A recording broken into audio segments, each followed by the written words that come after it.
Hello, everyone. Good morning. Good morning. See everyone's joining. That's great. We have over 100 people registered for this webinar. I doubt everyone's going to show up, but we'll give people a minute to tune in here. Thank you so much for joining us today.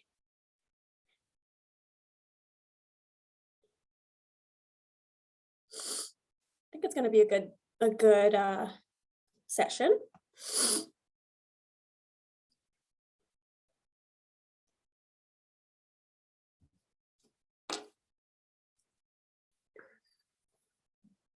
And if you'd like, you should be able to access the chat for those of you who have joined us. If you click on the chat logo, should open up a pop-up box. And I want you to if you are going to say anything in the chat, which I totally encourage, just make sure that the 2 is on everyone, not just hosts and panelists. Hopefully you're able to do that.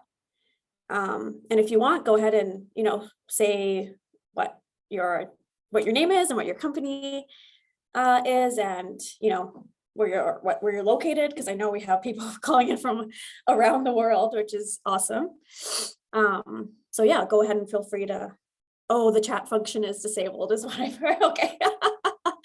Bryn, is there a way for us to enable the chat right now, or is what it is? Let me have a look here. If not, that's okay. That's okay.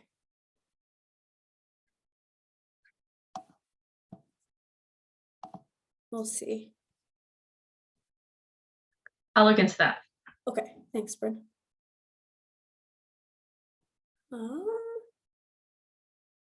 well, let's get started. It's 10:01. We have a packed presentation today, so yeah, definitely want to get started here. My name is Shenuka, and I will be the presenter for today's presentation and your MC. Like I mentioned, got a lot to cover, and this, to make sure you're in the right webinar, this is a food trends presentation. So we're going to talk about a variety of trends that have surfaced in the last 2 years and that are continuing to rise. So just make sure you're in the right meeting. Okay. So I just see a few more people joining us. If you missed the introduction, my name is Shenuka. Thank you so much for joining us this morning. We're going to be talking about a variety of food trends. So let's get started. So I've divided this presentation into 4 areas. When I've done this presentation before, it's just been a top 10 kind of everything. But, these last 2 years have been so dramatic and drastic. So much change that I figured that I wanted to give you a more comprehensive perspective of what's going on. And I also want to share that you may walk away from this presentation saying great, I'm not going to change anything about my business or, my strategy or my vision going forward. That's fine. This presentation is intended to build your awareness and keep you in touch, give you a pulse on what's going on in the food sector and adjacent industries. Doesn't necessarily mean I'm expecting you to take this information back and change it, right? It's really important for us to not get swayed by trends and make decisions on just the trends. It's important for us to make sure that our client or our customer is in tune with that trend, and that they're going to pay for it, and that there's some longevity to the trend. We throw the term around a lot, trend, but there's different kinds of trends, right? There's long-term trends, and when I say trends, I mean something that's multi-year, maybe even multi-decade. Fads, FAD, fads, are things that are very short-lived, and we see this a lot on social media. Things that maybe last a quarter of a season or even half a year, but it's very pointed, it's very specific, and usually doesn't lead to anything else, a fad. When we say a sensation, when we say this sensation or this phenomenon, we're referring to something that's very, very short. So if you're on TikTok, or if you've heard of TikTok, you know, social media is famous for developing sensations. Things are, you know, less than 4 months old, or that they last less than 4 months. And, you know, it's immediate, it's quick, okay? So we don't want to make decisions based on fads or sensations. We want to make decisions based on these long-term trends that are in line with our customers. So I just want to give that as a preface. So like I mentioned, I divided this presentation into 4 areas: sustainability, ingredients, flavors, and pantry, consumer behavior, and cooking processes. Okay. So let's get to it. So with sustainability, what I did was within each category, I have, you know, 5 to 8 different sub-trends or categories, areas of how this trend is pushing forward. So, you know, I wanted to start with sustainability because, you know, I'm sure you know that, and as it should be, is on everyone's minds. From, you know, the farming, from the farm to the co-op, to, you know, everyone's trying to tap into this and trying to figure out a way to participate. So I wanted to go over some areas that are gaining popularity, or that, you know, consumers are focusing in now. So this is the list. So we'll go over it. So animal welfare, byproduct repurposing, climate smart agriculture, the cost of food and inflation, and proximity and transparency. So let's start with animal welfare. This can refer to the habitat, the feeding processes, the gestation processes, so the breeding practices, and the processing practices, and the transportation practices. So it's all encompassing. And globally, we're particularly seeing this with chicken, because chicken is the most consumed meat in the world. So it's not abnormal that we would start there. So just to give you some stats in terms of how Canada is doing in this regard. So the stat is, you know, the percentage of laying hens in Canada, cruelly confined, so unethically confined in cages, is higher than in the United States, the European Union, and the United Kingdom. So essentially we're failing in terms of chicken welfare. And it's not about ethics, it's about comparing ourselves to other countries and what their standards are and what their customers are expecting, you know, what's going on globally, not just for us. There's a standard called the Better Chicken Standards, or sorry, Better Chicken Commitment Standards. And so more than 50 retailers among those regions, so the US, European Union, and the UK, have actually gone ahead and published welfare policies that align with these chicken standards. And to date, Canada has not published a single policy to be in line with this global standard. So, you know, just good to know where we are. Better Chicken Commitment Standards were established in 2016. And interestingly, and it's a global organization, like I've been saying, or a global standard. And interestingly, in Canada, like, you know, we talk about sustainability and we're like, oh, gotta go, like veganism and plant-based and all this stuff. It's like, no, we're not abandoning eating meat in Canada. That we're continuing to eat meat, and we favor that as a part of our diet. But we do care as consumers. You know, the reports are saying, the research is saying that we increasingly care about animal welfare, and not just in food, but also in other things like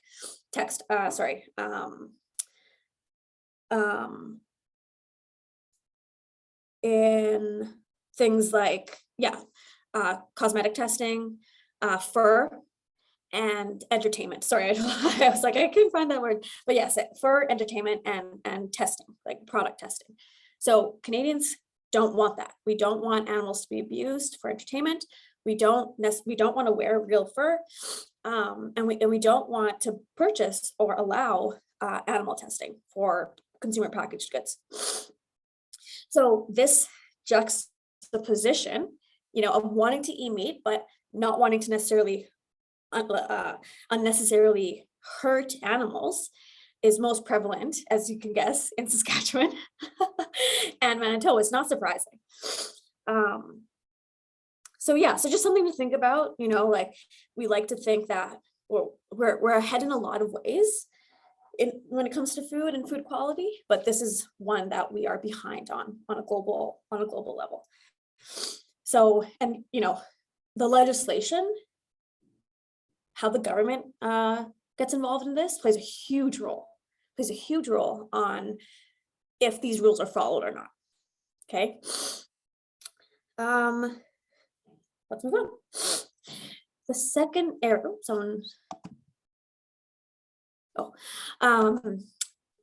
the second area is for sustainability is byproduct repurposing and zero waste. So this is an attempt to reduce landfill waste while capitalizing on the production process. So, instead of throwing out, let's say, some kind of pulp after we make a juice, okay, or even salads, baked salads, customers or certain products that have like carrots and there's waste, there's byproduct, there's things that we can do with it. And not necessarily in a food context, like food grade product, but things like animal feed or textiles, cosmetics, or like durable consumer packaged goods. There's a cycle that we can kind of implement with this. So it's not just siloed, okay, food waste, food product repurposing. We can actually have different applications of the byproduct. And that's where we get more money, right? That's where we can create a new revenue stream by capitalizing on that byproduct or that waste.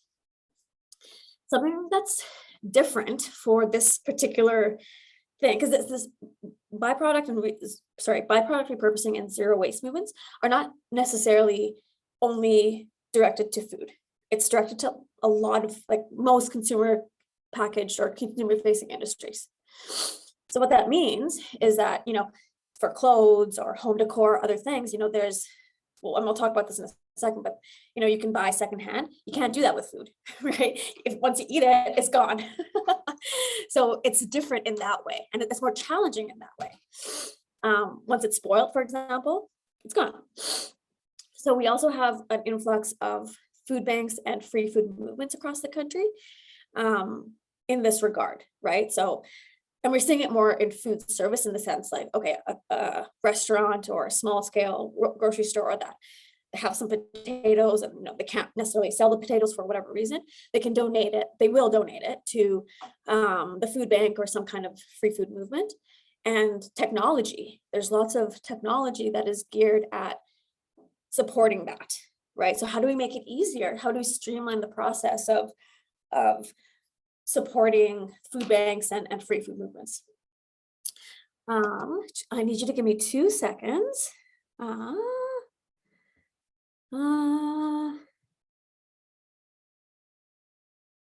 Okay. Yeah, I think I said that we're seeing a lot of this, a lot of these practices in juice brands, salad brands, like I said, textile, cosmetics, and there's also some niche markets in kid food, pet food, and air travel food service. Okay. And then similar to the point before, similar to animal welfare, the legislation plays a huge part in the success of this kind of trend.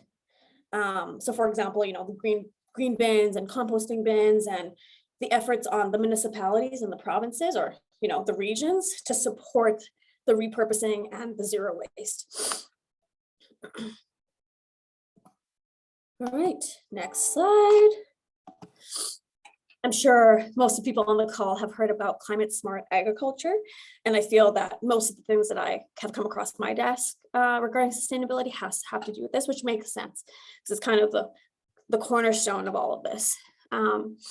So climate smart agriculture is a global movement, and it has 3 main objectives: to sustainably increase agricultural productivity and incomes, to adapt and build resilience to climate change, and reducing or removing greenhouse gas emissions, if possible, where possible. Okay. The UN has content on like practical applications. If there are any people who are interested in this, the UN is kind of the governing source, and countries from there decide how, based on their crops and based on their capacities, how to respect those processes or how to respect those practices. And same thing, there's a niche market component to the food here. So kids, pet food, air travel. It's not just about the Ritz crackers that I buy, it's about the other kinds of products that I buy. Climate smart agriculture has an effect on that. And then this next one, the cost of food and inflation. I'm smiling because I feel like this is, you've experienced this. All of us have experienced the rising cost of food and inflation in a variety of ways. And even if you are a billionaire, there's still the question of access and availability. So you could be paying you could be the richest person in the world and say, I just need these mangoes. But if they're not available, if they can't get to you, doesn't matter how much you're willing to pay. So there's also this component. It's not just about the rising cost of food and the money and the dollars and cents. It's about the actual availability of access. It's very low. It's very low. So that's something that affects the consumer very deeply. And the slide before, climate smart agricultural practices are supposed to help with, and theoretically they're supposed to help with the cost of inflation, even simply through transportation of the food, right? Because climate smart, you're eating food that's more local. In theory, the transportation will be less, and that will be passed on to the consumer. Yeah. So I don't want to spend too much time on this one because I feel like everyone inherently knows this. And the last piece of sustainability is proximity. So how close you are, right? The local food movement, and transparency.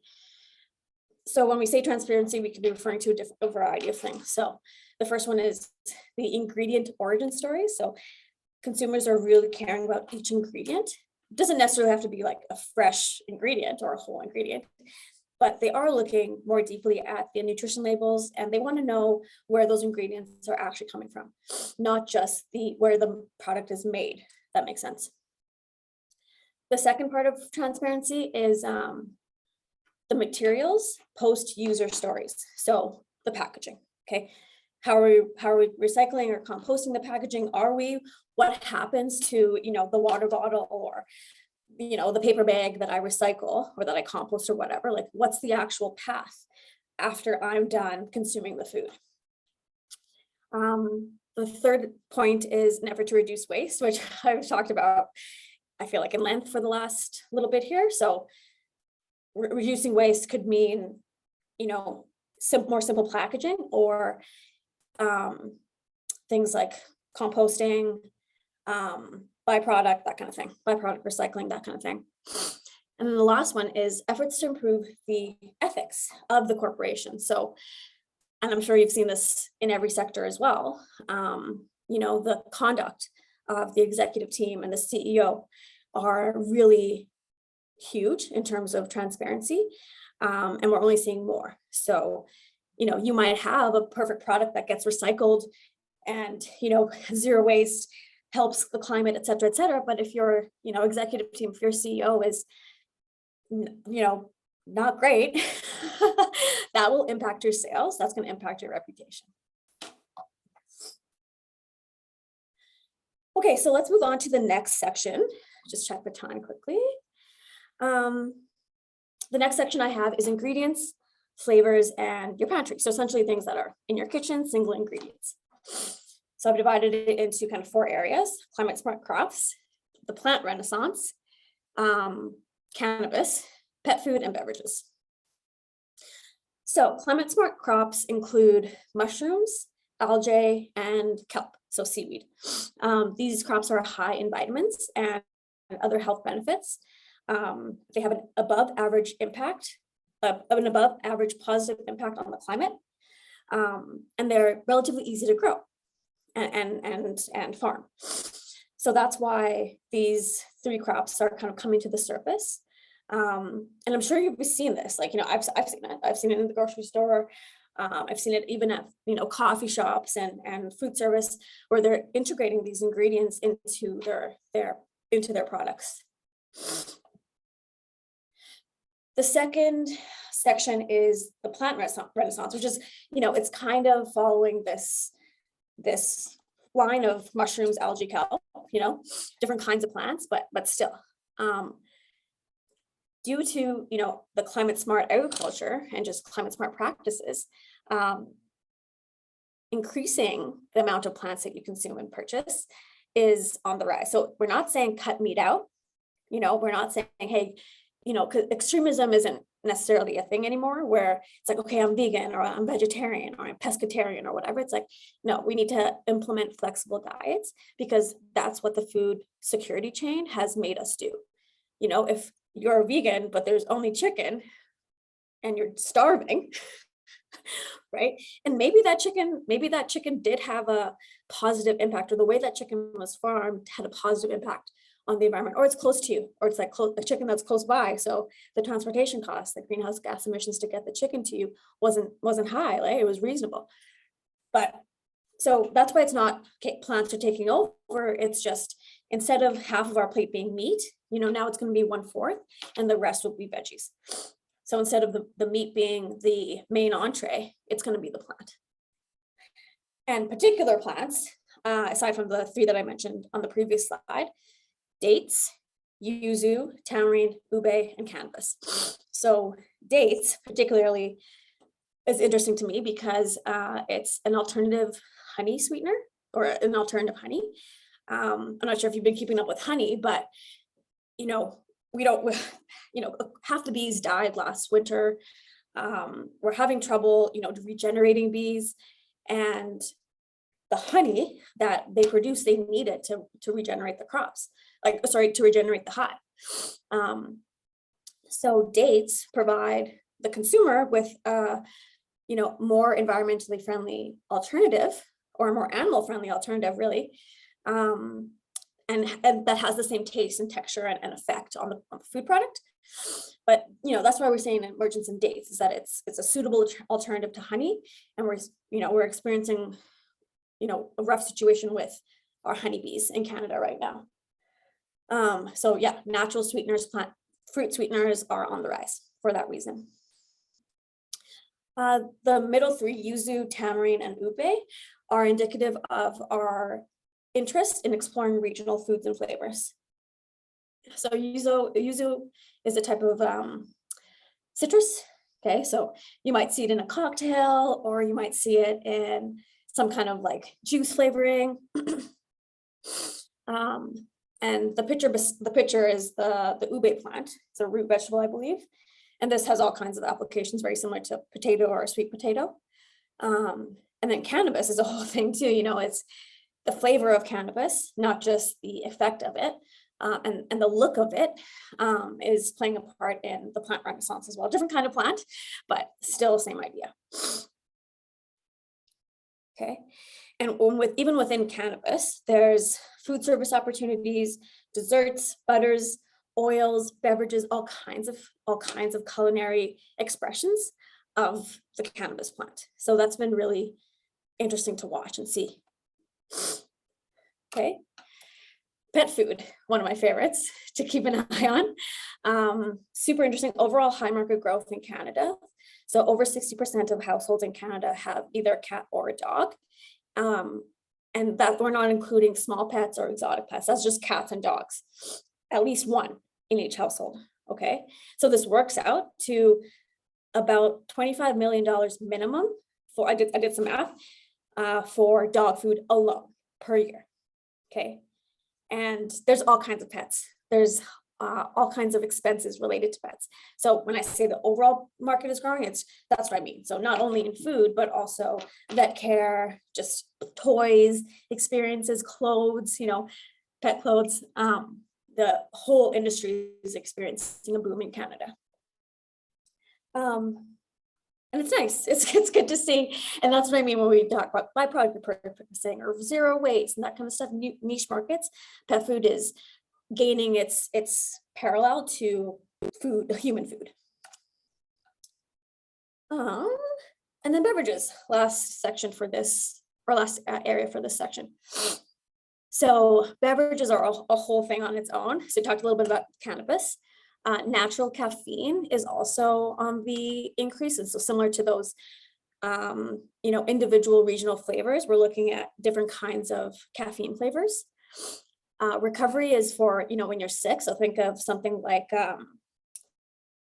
maybe you drink lemon ginger honey. That's a kind of a recovery drink that they've started to bottle. So you can go to the grocery store, Superstore, Lala's, whatever, and they sell these little shots, right? Like capped shots of lemon ginger honey. And it's like, an ounce or whatever, 30 milliliters. And it's meant to help you recover through the flu or any kind of like lethargy like that. The super drinks are things like emergency, vitamin related drinks that are kind of like the multivitamin, right? Like that's what we refer to as super. And so the other thing with recovery is sports drinks. So like protein, plant-based protein, that kind of stuff. And then the last area is non-alcoholic zero proof. So I'm sure you've seen this happening already over the last few years, and it's a fallout. It's a sub trend of the wellness movement. Like so many people are into wellness and self-care and all this stuff. So non-alcoholic beverages are a product of that mentality. Okay.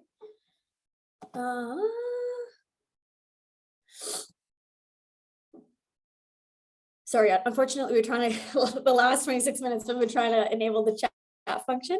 And for some reason, it's not working. So I apologize that we can't chat via that box, but yeah, we'll just keep going here. So the next section I want to talk about is consumer behavior. And here we have 6 sections. So thrifting, herbivores and regenivores, communal eating, experimental eating, celebrations and events, and solo dining. Okay, so thrifting, I'm sure we're so familiar with thrifting, right? Like secondhand clothes, secondhand, like home decor things, furniture. It's also applied to food. And like I mentioned earlier, you can't recycle food in the same way that you can recycle a t-shirt. But there's different ways that thrifting is impacting the food sector, or the grocery sector particularly. So we've seen an increase in consumers wanting loyalty programs or signing up for loyalty programs, so points programs, that kind of thing. We've also seen an increase in customers buying wholesale. So not necessarily Costco, like Costco, yes, but even, instead of buying the 18 pack of toilet paper, I'm going to buy the 32 pack or the 36 pack. Okay. So I'm buying more at once. And other kinds of incentives like 2-for-1 deals, things like, a good example of this is when Loblaws had that price freeze thing on their no-name products. Similar vibe, similar ideas as thrifting, right? Like how do we provide an incentive to, one, keep food affordable, and also just incentivize the customer to buy certain things or certain brands, okay? The second area is, and sorry, I should mention that this is a necessity. It's not necessarily like, oh, I want to, like the fruits, the yuzu fruit or any of the ingredients that I mentioned, like it's not necessarily, this is out of, pure necessity of people not being able to afford food, right? So they have to find ways, to be able to feed themselves somehow. Okay, so it's a little bit different in that way. Herbivores and regenivores, that's just a fancy way of talking about veganism in terms of herbivores. So people who are plant-based or exclusively take on a plant-based diet. And regenivores refer to people who are who buy crops and products that are organic. Okay, and I'm not saying like right or wrong. I'm saying this is what consumers are looking for when they go shopping.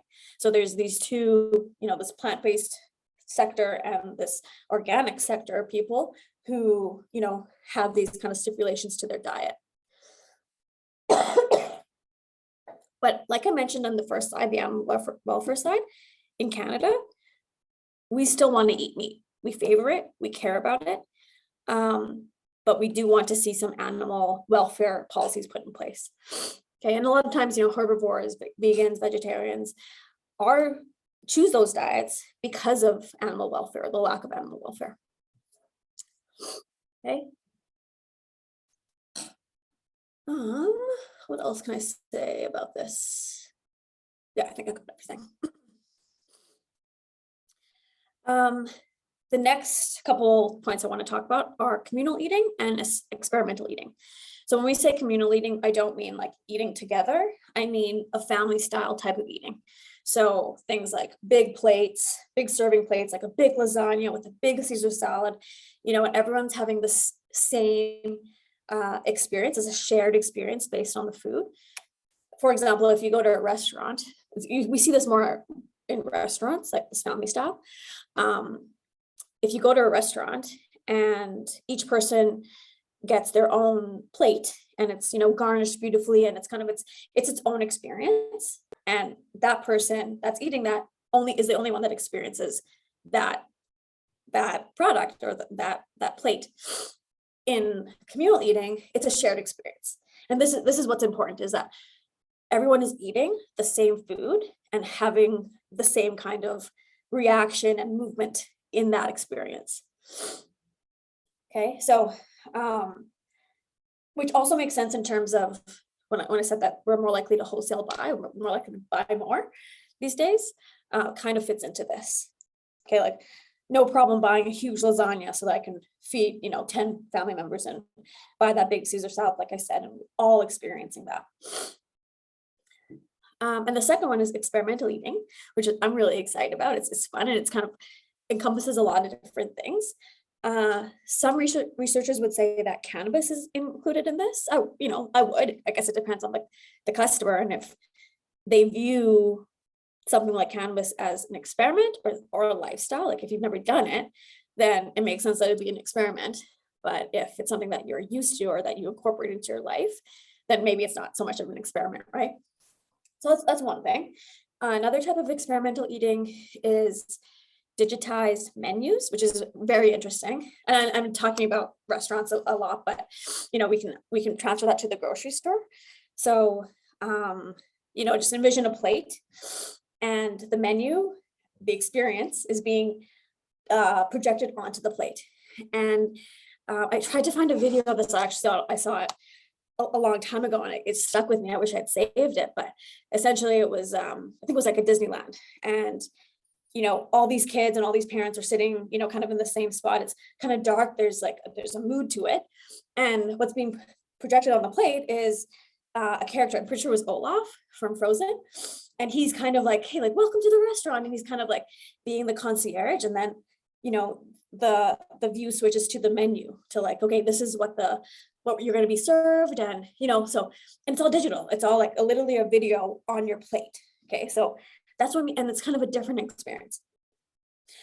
Other types of experimental eating include mood eating. So like, you know, eating in the dark, sensory experiences. And also something like,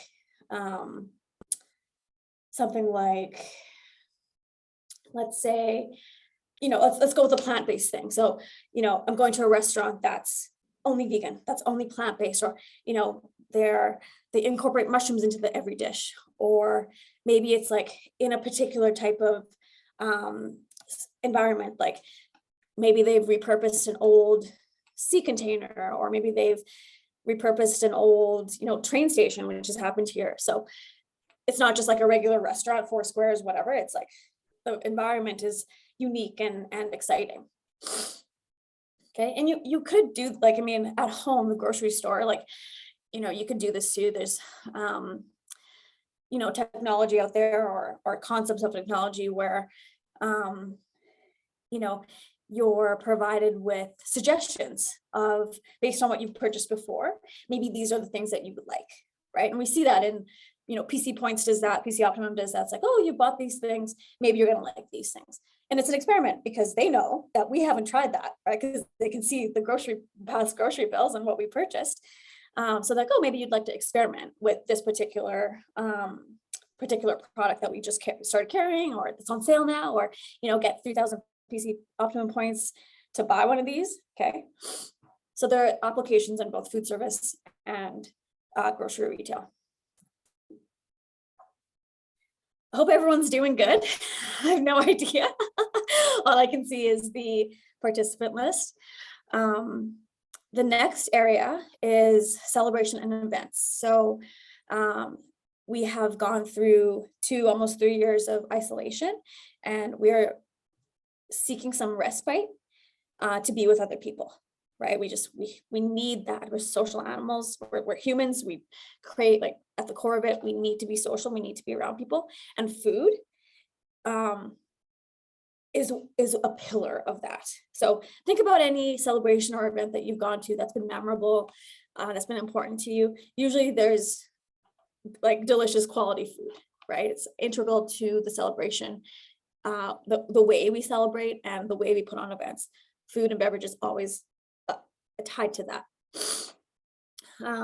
which is great. Yeah. And then the last piece for consumer behavior is solo dining. More people are single, more people are living alone. It's not always about time, it's also about volume. So, similar to people buying wholesale, groceries are responding as such, right? They're carrying the 32 pack of toilet paper versus the 16 pack. But sometimes toilet paper is different. Let's say lettuce, a 6-pack of lettuce versus 1 lettuce head. Someone who is eating alone or living alone, they're not gonna be able to get through 6 packs of lettuce before it's spoiling, right? And I'm sure you've noticed that in the grocery store, the ready to eat section. So, normally, like historically it would have been the deli area. And now, all grocery stores have robust and diverse ready to eat options. In the past, it might have just been like, a pizza here and, a sandwich there, or like, some frozen pasta salad here, but it's much more robust now because of this reason. It's more economical for people who are living alone, or even, with 2 people in the home, to purchase ready to eat or half prepped food. And it's an alternative to the HelloFresh and those companies and takeout. Okay. Yeah. What else could I say about that? Yeah. Okay, have one more section. We're making really great time. So I'm really disappointed that we can't enable the chat function, but I can connect with you at a later date if you want to chat more about some of this stuff, if you have questions or you want to have a discussion about it. So the last section is cooking processes. And this is not a big section. As you can see, we have 5 things here. So fermentation and brining, live fire cooking, just add water, and steam and air ovens. Oh, sorry. So fermentation and brining, humans have been using these 2 processes to produce food and beverages since the Neolithic age, which was about 10,000 BC to 2200 BC. So long time ago, ancient. So for example, things like pickled cucumbers, kimchi, kombucha, yogurt, alcoholic beverages are some of the products that fermentation supports. And it also has industrial function, fermentation with chemicals, biofuels, enzymes, proteins, and pharmaceuticals. Okay. Brining is using salt. Okay. And usually, we see this with meat and fish versus like vegetables.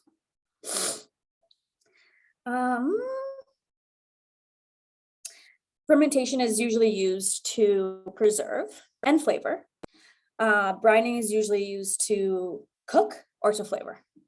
Okay. Live fire cooking is a really simple form of cooking where we use an open flame. So something like a barbecue or, a pizza oven, that kind of thing. And several live fire methods, there's different kinds of methods, are growing as, the top preparation methods. So smoked products, wood fire and wood grilled. Okay, so in restaurants and at the home, we're seeing customers adopting these processes or wanting that kind of flavor or that kind of cooking process. The just add water is kind of self-explanatory, right? So, something that's maybe like, I'm just going to go off something like popsicle mix, a dry mix, and you just have to add the water. And, you can make popsicles at home with this, whatever flavored mix and the water.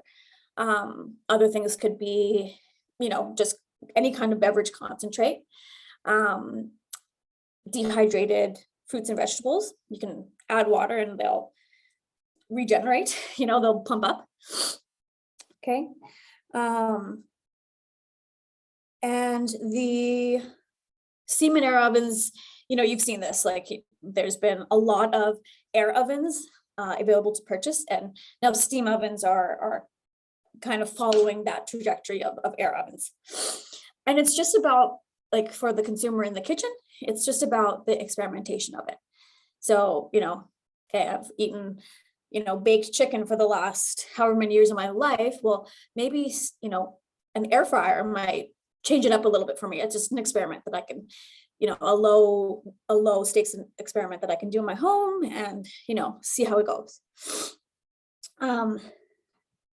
The main thread between all these cooking processes is that they are the crestfall of the impact of the pandemic and food scarcity. So, we look at these things, we're looking at simple cooking processes, we're looking at preservation, we're looking at food scarcity, so things like the just add water, you can buy something, you can stockpile it.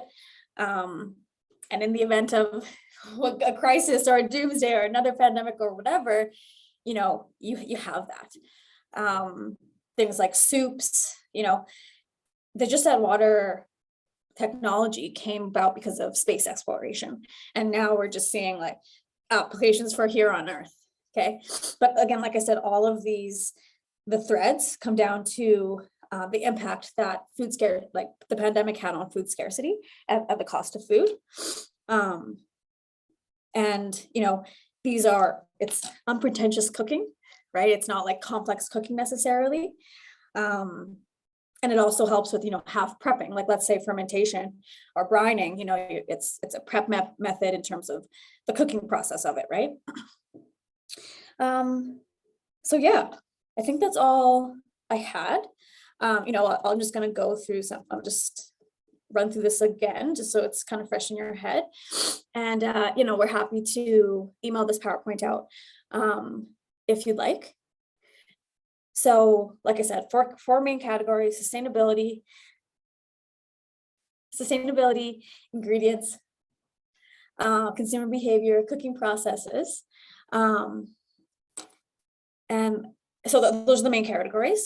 With sustainability, we have animal welfare, byproduct repurposing, climate smart agriculture, the cost of food and inflation, and the proximity and transparency of it.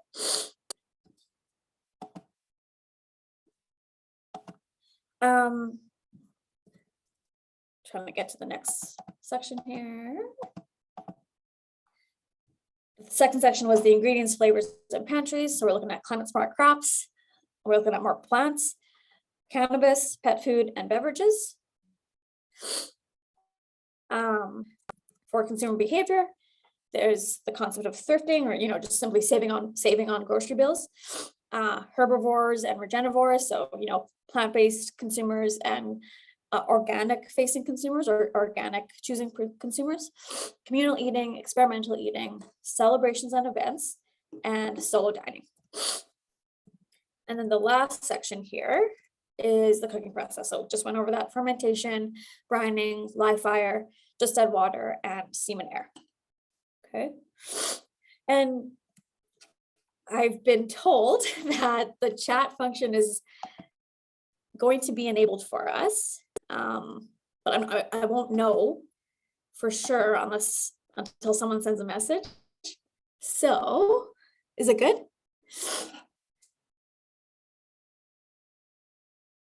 Okay. Okay. Sorry, the technical help is happening in live time here. So I guess I'm just gonna pause for a second and we'll stay on the call. And I'm gonna get my colleague to turn my chat function on, okay? Be 2 seconds. If you have to jump off, that's completely fine. If you'd like to stick around for a conversation, hold tight.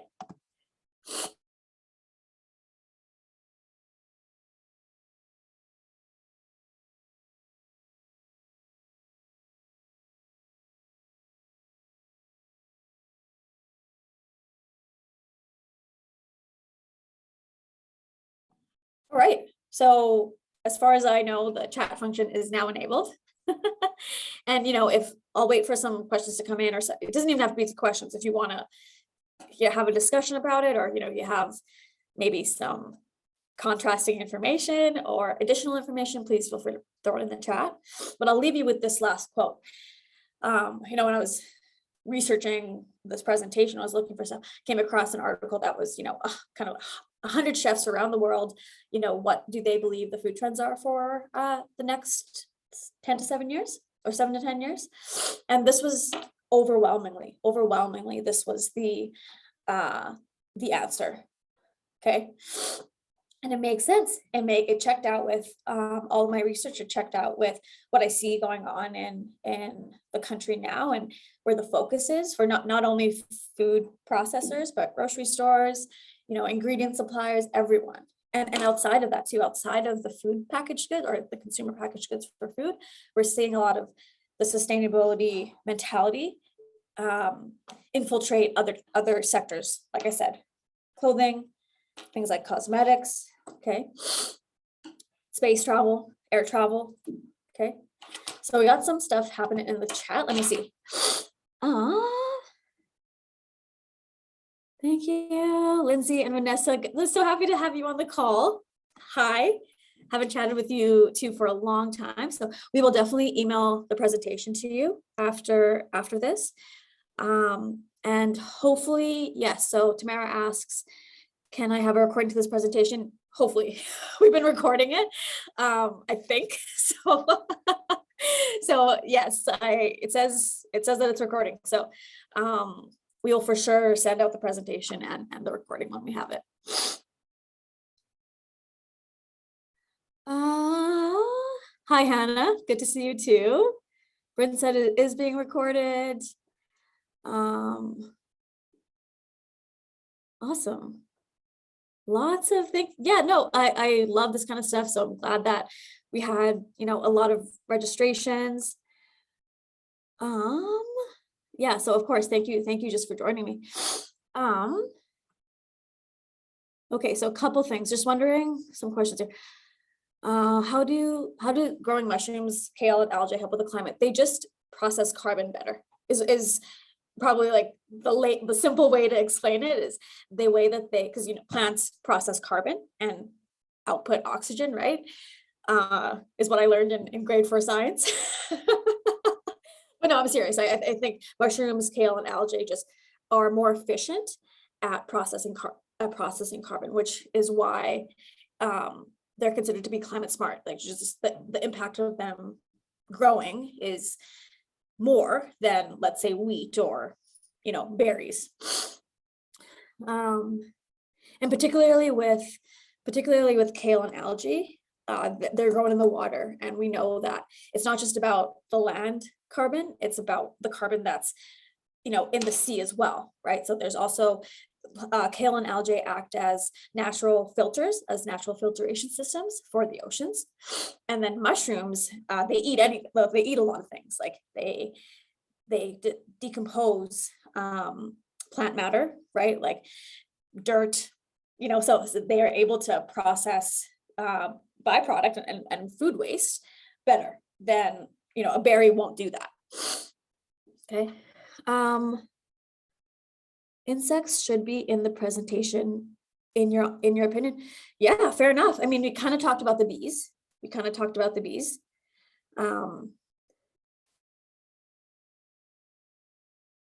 Okay, Brandon Yardy says nitrogen fixing crops like peas can be considered other sustainable crops.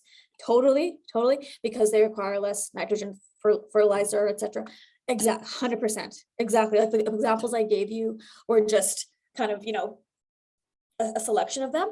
But absolutely. And that's what I say, that there's global practices, there's global suggestions and options.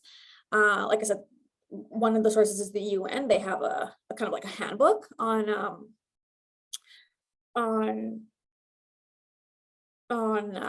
sorry, I'm just reading the comments here. They have a handbook on different kinds of climate smart crops and how to choose or how to work with them. And Alessandra, says she kind of seconds the algae thing. So it requires significantly less resources compared to traditional crops, just the way that the carbon capture works. Oh, there is an growing interest in insects as food. Yes, that's true. Yeah. Insects are high in protein. So yes, there is I think one of our clients has a chocolate cricket company, and that's exactly what that is. I know there were some other questions that I want to get to here. So insects, IKEA is switching to mushroom-based packaging. Amazing. That's so interesting. It's going to be interesting to see the quality of it, right? Like people complain all the time about paper bowls and straws and spoons and all this stuff. But yeah, we'll see. That's super interesting, Bailey. Thanks for sharing that. Who do you think spearheads the creation of these trends? Is it generational or driven by industry players? Okay. Generally for trends, whether it's food or just concepts or clothing, design, all that, it's usually driven by a group of customers who have enough disposable income. And usually that does boil down to a younger generation. So maybe right now it is Gen Z or whatever, whatever my 9-year-old nephew is, a part of that cohort, whatever it's called. But it is usually a younger demographic who with less responsibility. Okay, because they're able to take that money and spend it on experiences or spend it on stuff that they want because their bills are taken care of. They, maybe they're studying or maybe they have a part-time job somewhere. So yes, like disposable income plays a huge factor in who's setting those trends. You see that we're coming in the last 10 to 5 years, we've been heavily influenced by influencers and not even just social media influencers, but celebrity. It could be any kind of celebrity. It could be a celebrity in your own field that no one else knows about. But yes, there's definitely I don't want to use the word influencer because I feel like that connotation is on regarding social media, but I do mean people who have influence and celebrity. We turn to those folks as well. Is it driven by industry players? I mean, no, I personally don't think so. I think industry is last on the bandwagon, right? Because the trends are happening. They're happening organically. They're happening, in a grassroots way with us as people. And then the market research department at Coca-Cola is like, oh, these things are trending. So let's try to integrate that, even if it's a short time, into our product so that we capture this trend or we capitalize on that trend. So I don't know. I don't think in consumer packaged goods, particularly, because that's just my experience, that it is industry. I think industry is last. Let's see. Is there a bigger report we should be aware of? Or how can you access it? I like to dig deeper. So I'm sorry, I don't have a report to give you. I spent about, 2 to 3 months researching this and like, putting together the content and working with all kinds of articles and research papers and chatting with people in the sector. Like, the food center has, a ton of innovation going on. So there isn't just like one thing. And depending on which piece you want to dig deeper, there's different paths that you can take. So, we'll send this out, and then Tamara, you can email me, to dig deeper a little bit. And we can kind of maybe have a 50-minute chat, see where exactly we want to start, and I can give you some resources that way. Yeah, no problem. Interesting. Okay, I just want to make sure I didn't miss anything. Insects, IKEA, mushrooms. Just wondering, what were the criteria? Number of new products. What was the criteria? Number of new products. That's kind of what I was just going to answer that question, right? It's like, 3 months worth of research to make this. And this is by no means all-encompassing presentation. Like, I had to cut out like a good amount of stuff. Because like I said at the beginning of the presentation, these last 2-3 years have had such a dramatic impact on the availability of food. And we just, lots of us haven't gone through that before. So there is just so many research paths and so many different things coming up to the top, bubbling up to the top because of what we've been through in the last 3 years. Like I said, when I did this presentation in the past, usually it's only a top 10 of like, here's the top 10 trends in all of these categories. But like I said, it's just, there's so much research these days because there's so much going on. Another trend will be the bioavailability of plant-based proteins. Yes, because phytates we will be able to absorb nutrients from plant proteins. Yes, definitely.